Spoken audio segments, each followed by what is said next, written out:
अस्सलाम वालेकुम रहमतुल्लाहि व बरकातहू। जनाब अज दो जानवरों की माशाल्लाह लाट लैंदी है। पहले नंबर पर आ गया माशाल्लाह पठोरा, तो दूसरे नंबर वाली पाटे पई। तो पहले नंबर पर माशाल्लाह पठोरा चेक करवा रहे हैं, ब्लैक बीतल अमृतसरी माशाल्लाह पठोरा ने। उम्र दी बिरा 4 महीने, खूबसूरत चीज़ है और चंगे हाइट कद है। तो बड़े दोस्त फरमाइश कर दें कि फौजी भाई क्वालिटी वाली चीज़ दो जो पलाई वास्ते रखना पिया भई 2024 की कुर्बानी तो भी लग जाए तो बकरियां वास्ते भी माशाल्लाह अच्छी चीज़ बने। तो नौजवान माशाल्लाह चेक कर सकते फिर कन्ना के लापर भी माशाल्लाह चेक कर लो। ये चंगे लंबे कान, चंगी लंबी वेल च, मोटे हड पैरों के ही ने।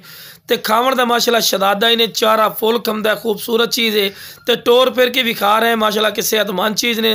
तो रैट भी बिल्कुल जायज़ और मकूल, असी कोई ज़्यादा नहीं रैट होता। जिस भाई चाहिए ये पठोरा जनाब 18,000 रुपये का लग जासी, लेकिन कॉल करे फिर भी मुहब्बत हो जासी। तो लो बिरा माशाल्लाह खूबसूरती और हुसन माशाल्लाह चेक करो। 7 महीना की माशाल्लाह पाठी ने पई माशाल्लाह, लाल मक्खी चीनी है, नागरा शेप तो ये जनाब क्रॉस खूबसूरत माशाल्लाह चीज़ ने। ये वो नस्ल है जी पहले सूए ची 1.5 to 2 लीटर दुध देंदी है माशाल्लाह, वो क्वालिटी ने। और अल्लाह का फजल करम, अगर अच्छे बकरे तो क्रॉस करे तो पहले सूए ची 2 बच्चे देने वाली माशाल्लाह ये पाठी ने। तो उम्र दी बिरा 7 महीने। तो शुरू तो जनाब जानवर को चारा भी खवा के विखा रहे हैं कि बिरावां को पता लगे सेहतमंद और माशाल्लाह एक्टिव चीज़ ने। तो यदि डिमांड कि उन्होंने 25,000 कर लवीए, 26,000 कर ले, बिरा फायदा नहीं ने।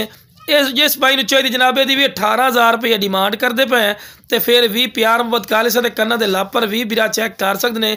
चंगे लंबे कन और डबल हड्डी च ने, लंबी गर्दन के ही ने और वेल भी माशाल्लाह प्लस। तो पैर बनने क्योंकि तुहानू वीडियो बना के चेक करवानी होती है।